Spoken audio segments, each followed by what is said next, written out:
Hey guys, it's currently 6:20 p.m. I'm starting my next vlog and I will see you soon. Bye! What's up? It's currently Hawaiian Brian, the podcasting lion.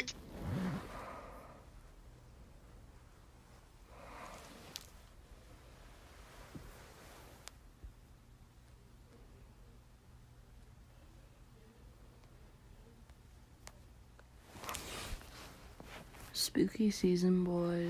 Let's get it. And real quickly, before I ask you to tell them what you're doing, happy birthday to one of the senior Cult of Cornet members.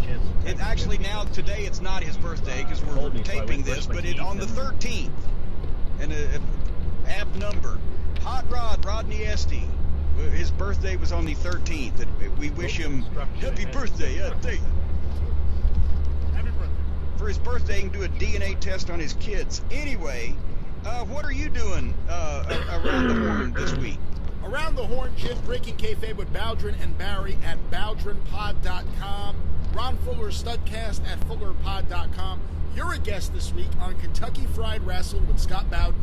You guys discuss the 19th. Their angle from the first day that they met 8 years previously, so it took a minute. That's right, it took a minute or a lot of minutes, and you can hear that at KFRPod.com. All shows available on iTunes or wherever you find your favorite podcast. And of course, the 605 Super Podcast, The Mothership. This week on the show, as I mentioned last time, Fumi Saito on the relationship between Giant Baba and Antonio Inoki, the early years, Jeff Walton on the WWA, Howard Baum, the top 10, and so much more at 605pod.com. Available on iTunes, Stitcher. You just blew right by there, by the way. You just blew that one right past me. I was innocently minding my own business, wiping my nose with a Kleenex, and you blew my brains out. Well, one thing you can use to clean up those brains, a Mothership t-shirt. Available at tinyurl.com/superpodstore. Support the Super Podcast and wear a shirt guaranteed to make Jim Cornette grow. Territories were forming and before television and working nationally from one side of the country to the other. The first African-American wrestling star of that level was named the Black Panther, Jim Mitchell. And he was from Louisville, Kentucky.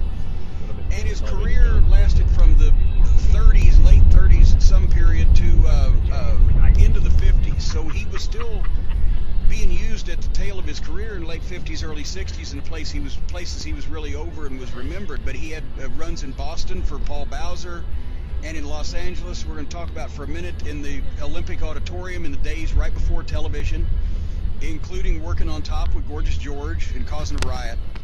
And John's been doing a book on him.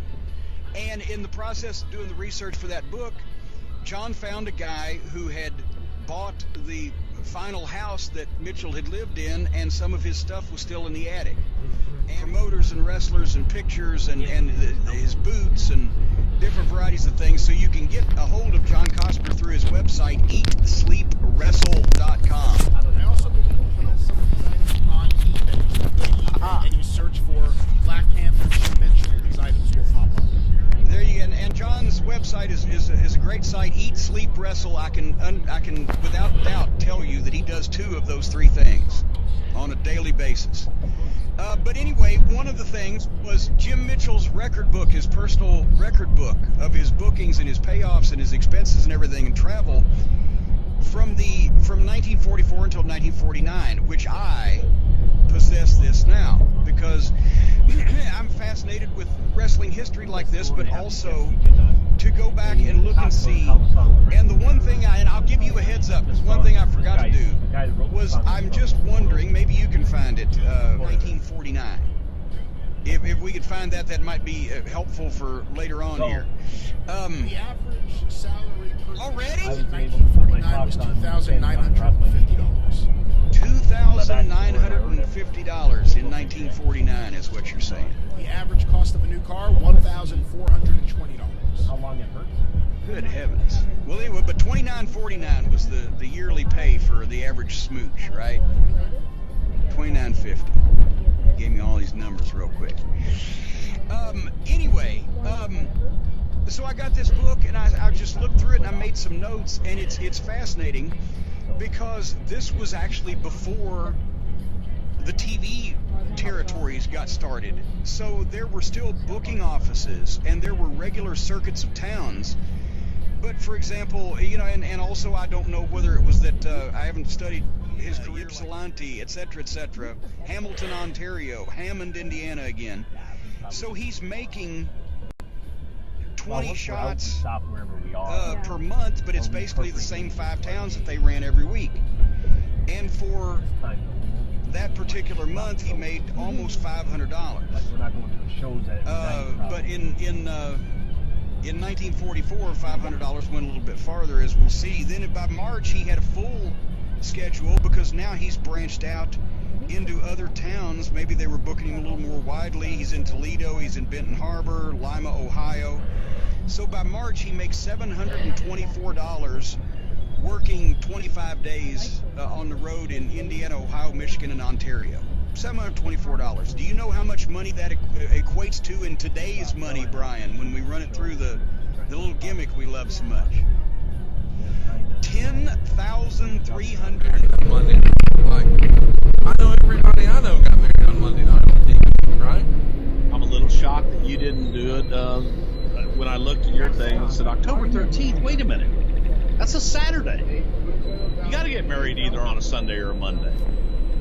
Very confusing to me, Conrad, your whole wedding thing. Well, nobody ran in.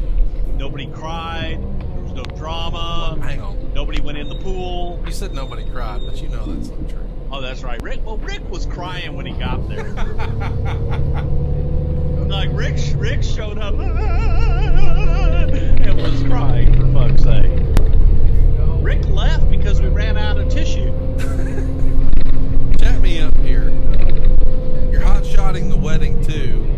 Did you guys already know when you have the proposal and then you plan the wedding and you announce that the wedding's going to happen?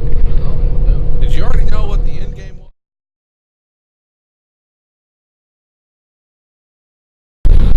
Giving it to you as you go, which is already happened. So shit was changing, and he was tweaking everything. Kind of just overkill, micromanagement. So let's talk about it. It's announced that the wedding is going to take place on November 29th in Los Angeles. Of course, it's Test and Stephanie here at this point. The week before, we see some bridal shower segments with Stephanie on November 22nd. Mae Young is here acting like she's drunk and eventually falls into the cake. The cake winds up in both Moolah and Stephanie's face as well. A few days later, did you produce that one? No, I did not. A few days later on SmackDown, Stephanie's opening up wedding presents while Test was playing a WWF video game. Test winds up leaving, and DX beats him up in the parking lot and pours some garbage on him, then stuffs him in the trunk of a car, and Billy Gunn drives off. So, of course, even back then, boys knew about Blue Chew, because everybody knows, man, that if Blue Chew's around, look out. BlueChew.com, it's blue like the color blue, is going to bring you the world's first chewable with the same FDA-approved active ingredients as Viagra and Cialis. You know this stuff really works. You can take it anytime, day or night, even on a full stomach. Since they're chewable, they work up to twice as fast as a pill, so you can be ready anytime an opportunity arises. And best of all, Blue Chew is prescribed online and shipped straight to your door in a discreet package. So no embarrassing in-person doctor's visits, no more waiting in the pharmacy lines. You don't have to be awkward with this. It shows up, and it's made right here in the USA. And Blue Chew prepares and ships direct, so it's much cheaper than those other big names you've probably heard about before. So now, this is the perfect chance to increase your performance and get that extra confidence in the bedroom. Go to Blue Chew. Absolutely free when you use our special promo code WRESTLE. All you gotta do is pay $5 shipping. Go to BlueChew.com. That's BlueChew.com. Use our promo code WRESTLE to get your free shipment. All you gotta do, man, is pay $5 shipping and handling. It was the hottest wedding gift at your party was your little packets of Blue Chew that you had everywhere. I was behind John, so I didn't get it. But, everybody was in line for it. You haven't gotten it in a long time. Well, you know. But somebody's going to get some on the honeymoon here. So there's a catcher's mask. make sense. Later in the show, there's a fire in Vince's office. Shane, Vince, Stephanie, and Test are there gasping for air. And the show ends with Triple H cutting a promo challenging. That would be the answer to the question, man. You gotta ask questions. So the answer to your question is, you gotta ask questions. This is dumb. This is dumb. On the November 29th Raw, Stephanie's having her wedding party and they're getting her loaded. Somewhere in there, Mae Young and Moolah double team a male stripper, which is probably a treat. And the guys bringing champagne is in cahoots here with Triple H. Little did we know, they're going to spike Stephanie's drink. And later in the show, Test would beat Triple H at 8 minutes and 20 seconds. And then Vince, wearing a Vince McMahon mask, is the referee. Triple H had Test pinned, but Vince wouldn't count, so Triple H decked him. And Shane comes out and hits Triple H with a chair. Test comes off the top, and Vince gives him the fast count. Triple H tells police that Vince has violated his order where he can come within 50 feet of him, and the cops are going to check it out. They're saying that just randomly, strangers know, oh, that's Vince. No, it's got a scent, man. It's got its own odor. But everybody knows it, right? These Apparently, yes. Goddamn, yes. It's like DNA. I feel like the cops were probably by the bathroom, and they sounded like the guy in No Holds Barred. Later in the show, what the fuck are we doing? Later in the show, it's time for the wedding, because why wouldn't it be? Test comes out for his entrance music, and he's announced as Andrew Martin. No, not really. He's announced as Test. Test is getting married. And when they ask if anyone should speak now or forever hold their peace, you know what's coming. Here comes Triple H. And they show a video of Stephanie passed out after being spiked by the guy in the hotel, and they drove to a drive-through wedding chapel in Vegas. And somehow, which means Blue Chew was definitely involved. Talk to me about all this. Well, that all was Vince and Triple H, and it was their doing. As a matter of fact, all of that footage that was shot by Triple H, and that was all just homemade stuff. I've been asked a million times if I produced it.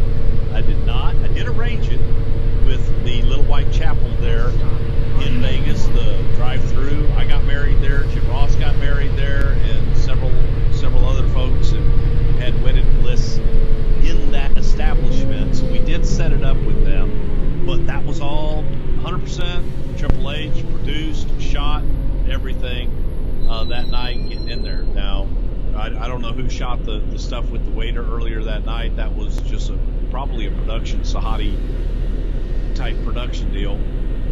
But the stuff at the wedding chapel was shot by Triple H. That was something before. But he's about to embark on, I guess, the reign of terror and a run like nobody else.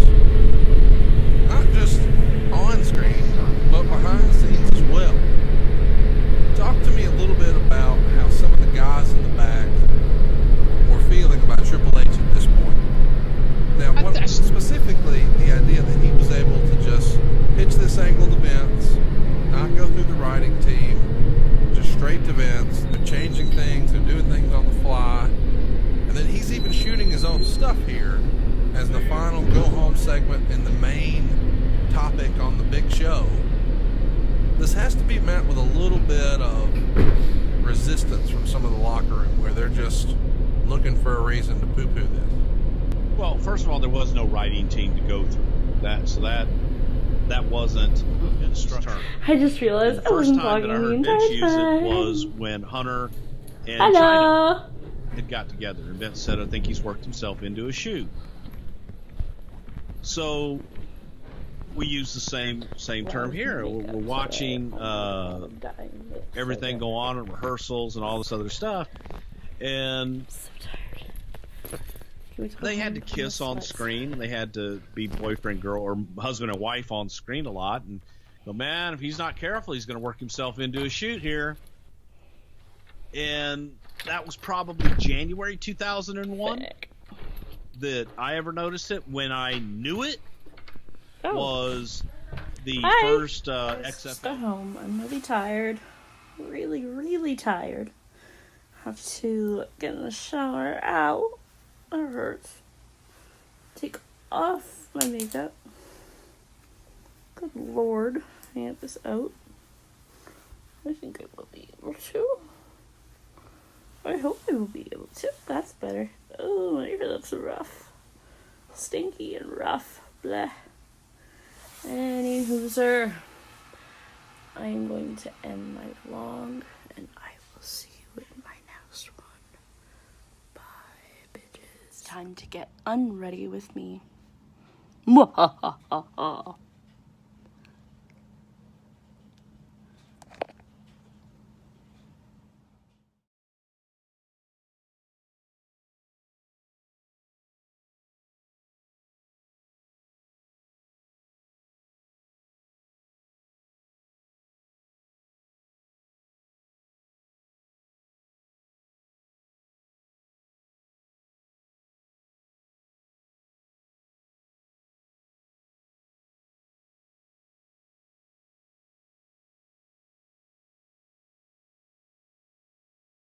One layer off. Bunch more to go.